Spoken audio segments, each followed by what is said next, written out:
Welcome to the Great Detectives of Old Time Radio. From Boise, Idaho, this is your host, Adam Graham. If you have a comment, email it to me, box13@greatdetectives.net. Give me a call. The number is 208-991-4783. And become one of our friends on Facebook, facebook.com/Radio Detectives. Well, today's episode is brought to you by the financial support of our listeners, and I want to especially thank Michael for his support. And now we're going to get into today's episode of Sherlock Holmes. This one is called Murder on a Wager.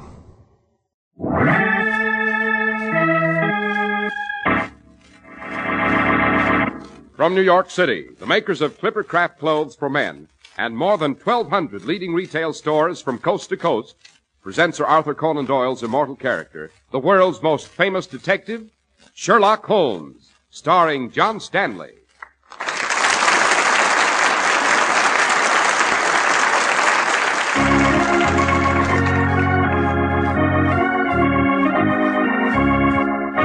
This week's story, Murder on a Wager. There's the dead body, Holmes, washed up on the beach. Yes, Watson. Obviously drowned, I should say. Yes, quite. Yet the death is not as simple as it would seem, Watson. I should say our two visitors to Monte Carlo, our two brilliant criminals, have concocted a special brew for me. I should say... Quick, behind that tree. What do you see? A shadow with a gun. Get down, Watson!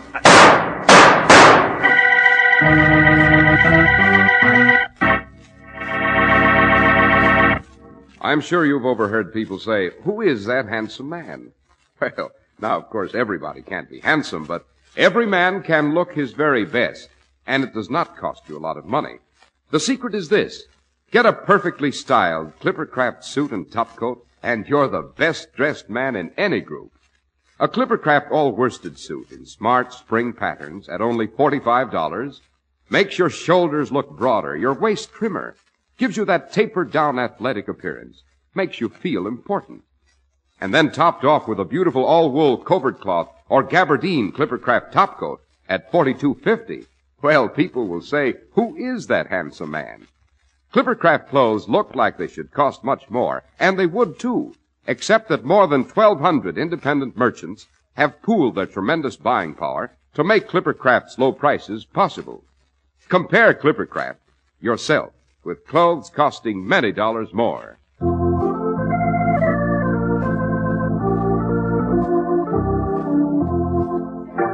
Dr. Watson, you've titled this evening's adventure, Murder on a Wager. But who would commit such a murder? It does seem an extraordinary motivation, doesn't it, Mr. Harris? Well, it was a summer evening in the late 1890s. We were at our flat at 221B Baker Street. We had a call. You represent the bank at Monte Carlo, Monsieur Guillaume? I do, Monsieur Holmes. Most remarkable spot, Monte Carlo. I'm terribly curious to know what prompts this visit, Mr. Guillaume. I am extending an invitation to you, Dr. Watson, and to Monsieur Holmes to visit Monte Carlo. At our expense, of course, and for whatever fee you wish to name. Surely not to admire the scenic beauties. No, Monsieur Holmes. We anticipate trouble. What sort of trouble do you expect? Are you acquainted with the names of Roger Douglas and Georges Anetrios? Oh, Roger Douglas, renowned gambler, isn't he? Yes, Watson.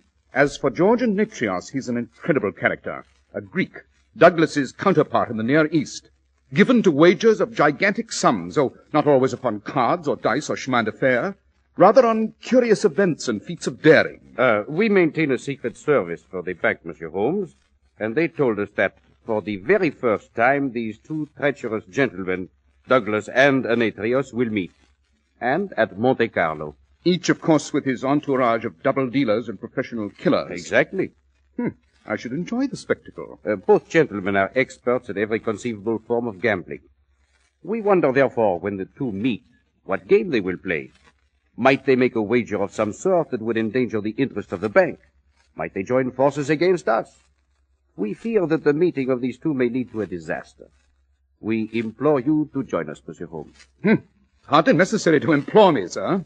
Since this is a meeting of supremely sharp minds, it'll be hard to keep me away. Let us prepare our luggage for a trip to Monte Carlo, Watson.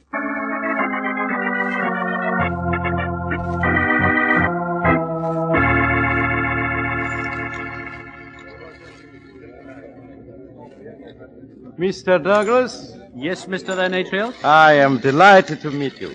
The moment I heard you were coming here to Monte Carlo, I was most anxious to see you. Thank you. You know Miss Deborah Stevens, I believe? I know George very well. We're old friends. We miss you, Deborah. Deborah lived in Athens and Constantinople for some time. She and I were very close. I first met her when she was dancing professionally. We'll all miss her soon. She's to be married. I thought you wouldn't mind my bringing Deborah to this meeting. We required a witness for whatever wager we shall make, or whatever game you choose to play. Oh, I am so pleased you did bring her, Mr. Douglas. Shall we close the door and begin? Most considerate of the management to provide this private room for our game. As you may see, Mr. Demetrius, the management has provided us with equipment to play whatever we choose. Your naivete is charming, Mr. Douglas. Why do you say that? It would be extremely dull for either of us to indulge in a contest of an ordinary sort. We would merely exhaust ourselves, only to end with a negligible gain of a few £1,000 by one or the other. Then what on earth did you expect to play, George? I do not know, Deborah. Perhaps together, Mr. Douglas and I may conceive of a game or wager of truly fabulous stakes, of infinite excitement. I have a suggestion that might intrigue you. Yes? Did you know that at this moment Mr. Sherlock Holmes is on his way here to Monte Carlo? Certainly. Mr. Holmes has a magnificent reputation as a criminologist. Well, Roger, what of it? Mr. Holmes's mission is undoubtedly to prevent either of us from committing a crime. Mr. Demetrius, I will wager whatever sum you wish on the fact that you cannot commit a crime, of whatever nature you specify, and elude Mr. Holmes. In short, that you cannot commit a crime while he is in this city and go scot-free. Wonderful suggestion. I accept.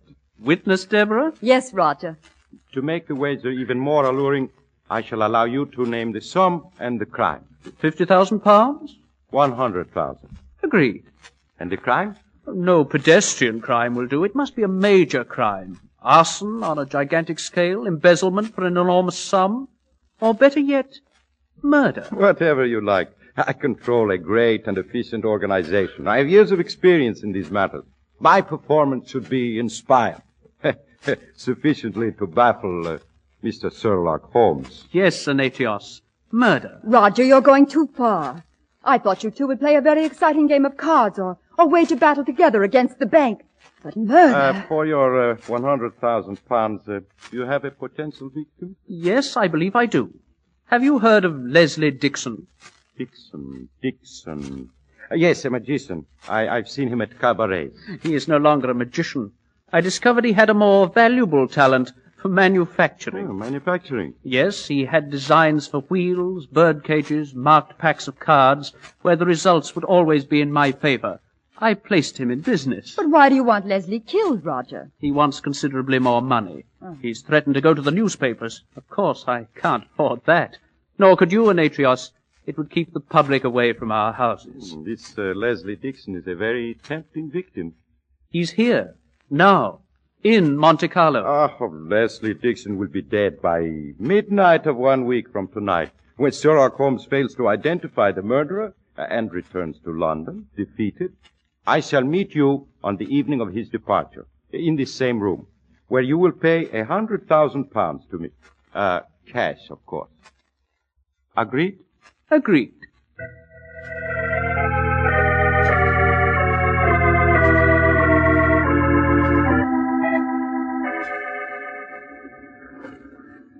Ready for your evening swim, Mr. Dixon? Yes, Reynolds. Have my dressing gown and towels ready as usual. Yes, sir. They're back in the cottage, sir. I'll fetch them.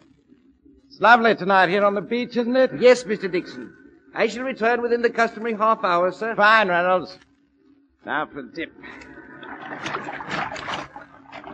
How is it, sir? Water's wonderful. I'll see you later. I'm swimming out toward the raft. Very well, sir. I'll be at the party.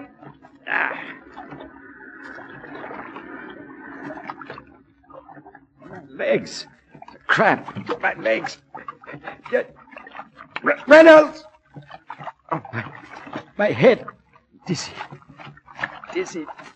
My legs. I can't swim. Reynolds! Help! Help! Help! Oh.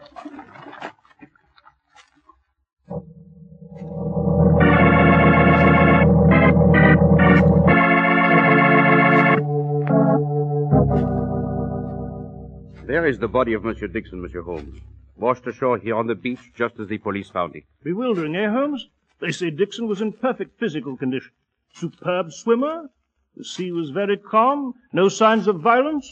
What do you make of it? You've interviewed the butler, Monsieur Guillaume? The police did so, yes.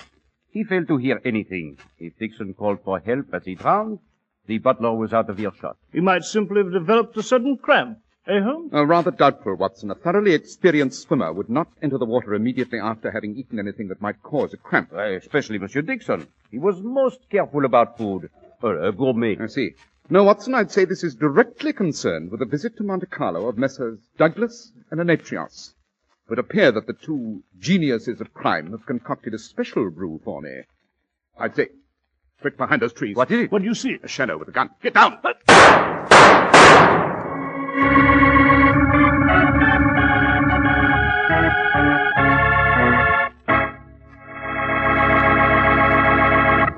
It's amazing what people can do working together. For instance, more than 1,200 independent merchants pool their tremendous buying power and thus make possible Clippercraft, America's greatest clothing values. These friendly hometown businessmen know that to get and keep your friendship, they have to give you more for your money. And when you get a new spring Clippercraft worsted suit for only $45, an all-wool covert cloth topcoat for $40, or an all-wool Clippercraft gabardine topcoat for $42.50, you're getting the most for your money. Clippercraft clothes take their name from the famous clipper ships that established honest New England quality everywhere in the world. Yet they're as modern as the clipper planes that fly around the world today. Yes, you can trust Clippercraft clothes, and you can trust the men who sell them. That's why men who know insist on Clippercraft clothes bearing the Clippercraft label. So be sure to visit the Clippercraft store in your city. These leading stores in the metropolitan area are proud to add their names to Clippercraft in your suits and topcoats. In Manhattan, John Wanamaker Men's Stores, Broadway at 8th and 67 Liberty Street. Saks 34th, Broadway at 34th. In Brooklyn, Abraham and Strauss.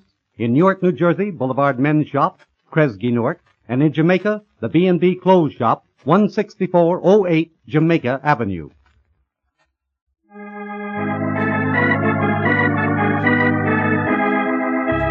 Dr. Watson, shall we return to the murder committed on a wager?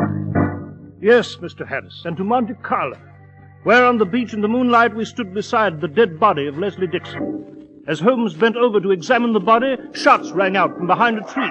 We fell flat upon our faces in the sand. When the firing ceased, I ran toward the trees from where the bullets had come. And as I returned... See anyone, Watson? Oh, Holmes, they've escaped.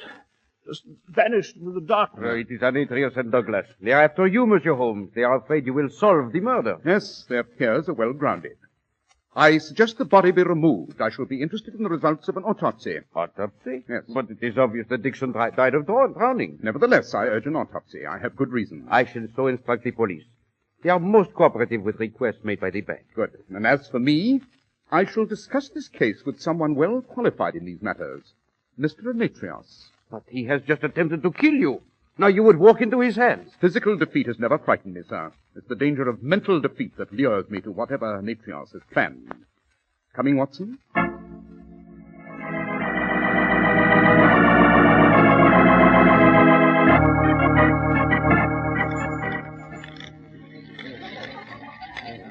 Oh, dazzling crowd, eh, Holmes?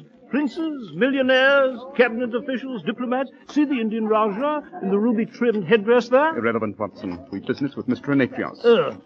The croupier said table 3. Ah, yes. Wouldn't that be he? Mr. Demetrios. Good evening, Mr. Holmes. Oh, I'm complimented that my face is internationally familiar. I've been expecting you.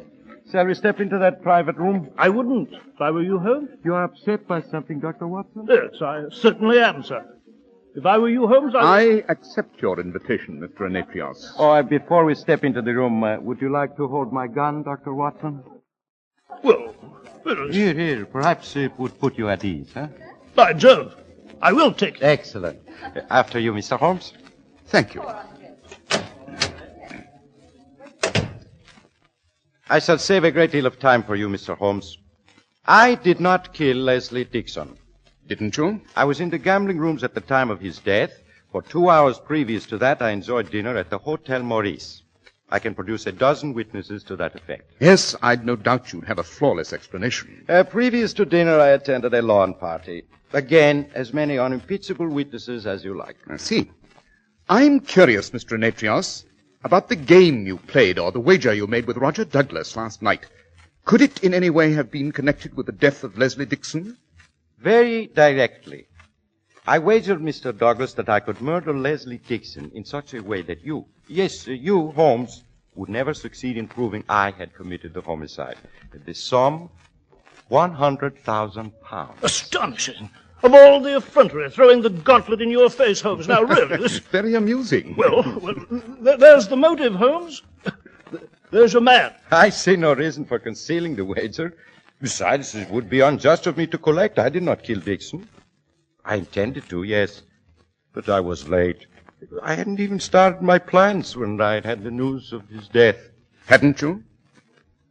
Perhaps it's a move by Roger Douglas. He wanted Dixon to die. He suggested the wager. He might eliminate me that way as a competitor. His own men execute the crime in their own manner, being sure it's done properly. The guilt would seem to be mine. Oh, Mr. Douglas. You know Mr. Holmes, Dr. John Watson. How do you do? We were discussing the late Mr. Dixon. Really? I was at the theater when he died. Can you prove that, sir? Of course, Dr. Watson. I can prove my whereabouts throughout the entire evening. I told Mr. Holmes about our wager. You did? Why shouldn't I? Aren't you writing an invitation to the gallows for yourself? Not at all. Mr. Holmes must produce concrete evidence before I lose. Evidently, he's finding it impossible. Oh, quite the contrary. We're leaving, Watson. May I offer my carriage, Mr. Holmes? Thank you, no. I don't believe it's much of a walk to the morgue. The morgue, Holmes? Yes, Watson. If you'll excuse us, gentlemen, I must visit the morgue. The dead, you see, are often more articulate than the living.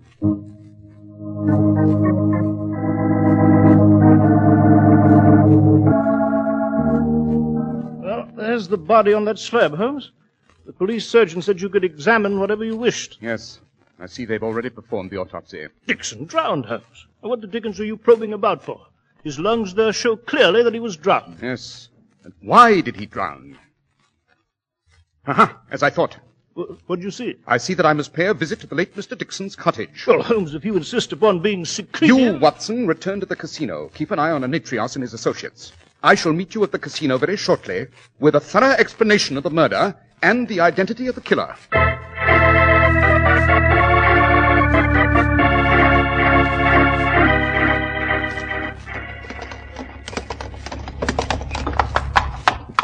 Thank you, driver. That was indeed fast enough. Well, Holmes, I've been waiting for you here on the steps of the casino for 2 hours. Did you go to Dixon's cottage, speak to the butler? What have you found? Where are Demetrios and Douglas and their crew? Well, they're having cigars and brandy on the terrace. This way, Holmes. It's the terrace on the cliff, overlooking the sea. Hurry, Watson. We must find them. I have the evidence. You have? Yes. Where is it? Here, in my hand. In your hand? What is it? This small bottle of salad oil.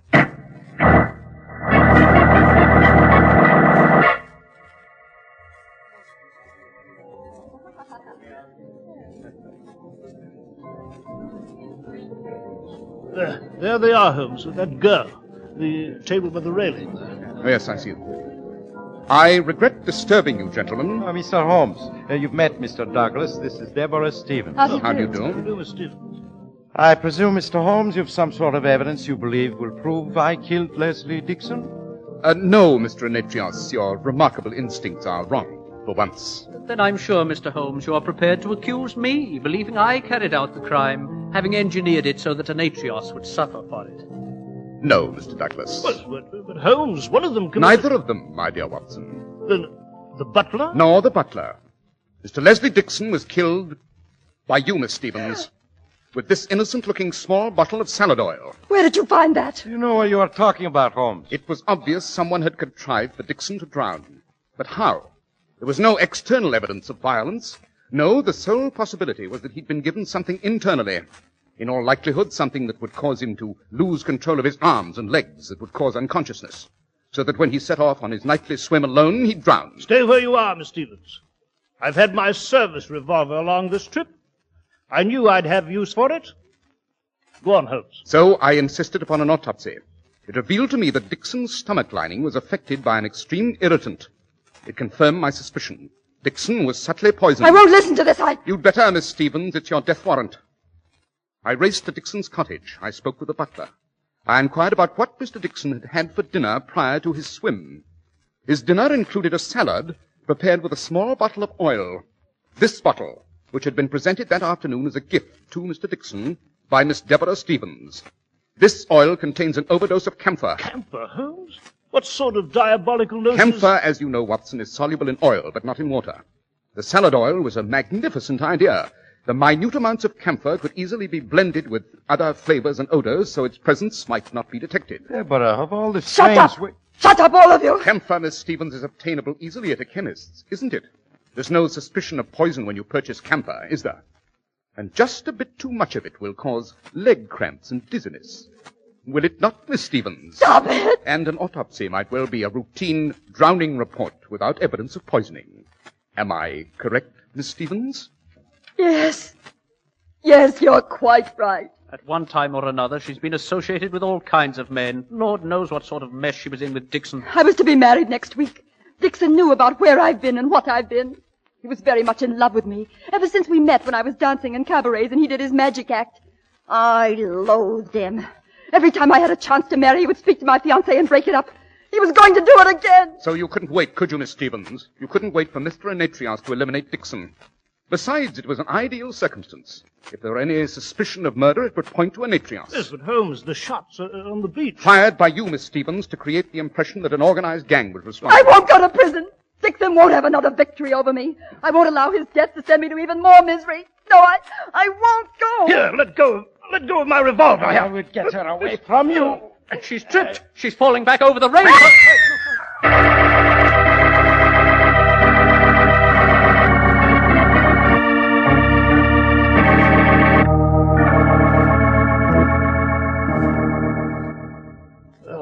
Fisherman down below said Miss Stevens' body struck the rocks, floated out to sea her. Yes, a more satisfactory finish for her, Watson, I dare say, avoiding the long, painful trial and inevitable execution. Now, Mr. Demetrios, Mr. Douglas, if you'll excuse me. Returning to London, Mr. Holmes? Yes, and to Baker Street. But before I go, gentlemen, I propose a toast. A toast, sir? Yes.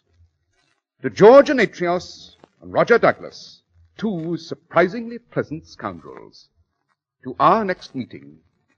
To your next fantastic wager.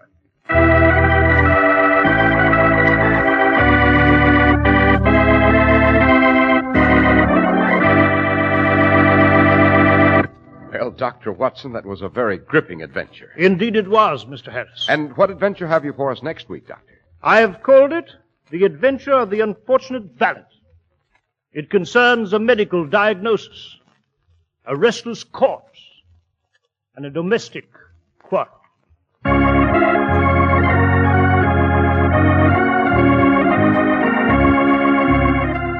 The makers of Clippercraft clothes and more than 1,200 stores from coast to coast have brought you another in the new series of broadcasts featuring the world's most famous detective, Sherlock Holmes.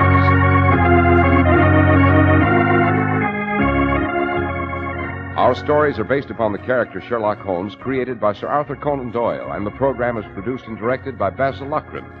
Sherlock Holmes is played by John Stanley, Dr. Watson by George Spelvin. This week's story was written by Howard Merrill, with special music by Albert Berman.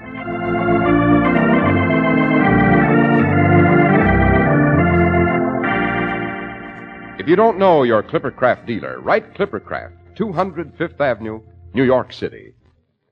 A happy birthday to the Girl Scouts. March 12th is your 37th anniversary. You and Girl Scouting are important, and we salute all of you all over America.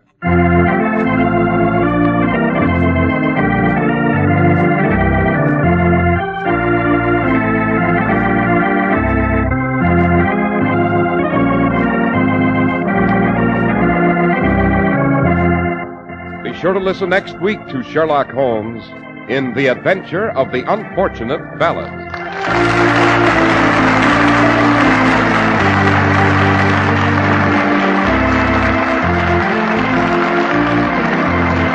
This is Cy Harris speaking for Clippercraft Clothes. This is the Mutual Broadcasting System. Welcome back. Well, I don't think these late John Stanley episodes are some of the best in the Sherlock Holmes canon, or in the radio shows, but I will say they are perhaps some of the more audacious plots and characters. We see a lot of that, so that may have been one of the appeal and why that show really enjoyed a bit of a ratings rebound during this 1948-49 season. Now we turn to listener comments and feedback. George says on Facebook, thank you for putting these shows together. Makes my workday go by that much easier. Then we have an email from Ben who says, I just wanted to drop you a line and thank you for supplying the digital airwaves with your program. I usually listen to the radio through my iPhone when I go to sleep at night, but I've grown tired of late-night talk shows. I specifically listen to Coast to Coast AM, but it has become a gloom and doom spectacular, with end-of-the-world commentary and the like. Not something that one would want to listen to while hoping for good and happy dreams, that is for sure. There are certain talk shows of various types where, you noticed having trouble getting to sleep, or if you're listening to something drive time and you're getting home a little extra cranky, I might want to turn off at least during that time. But he goes on to say, before late night, I'd never heard any last night, I'd never heard any of the old-time radio shows before, and I thought I would give it a try.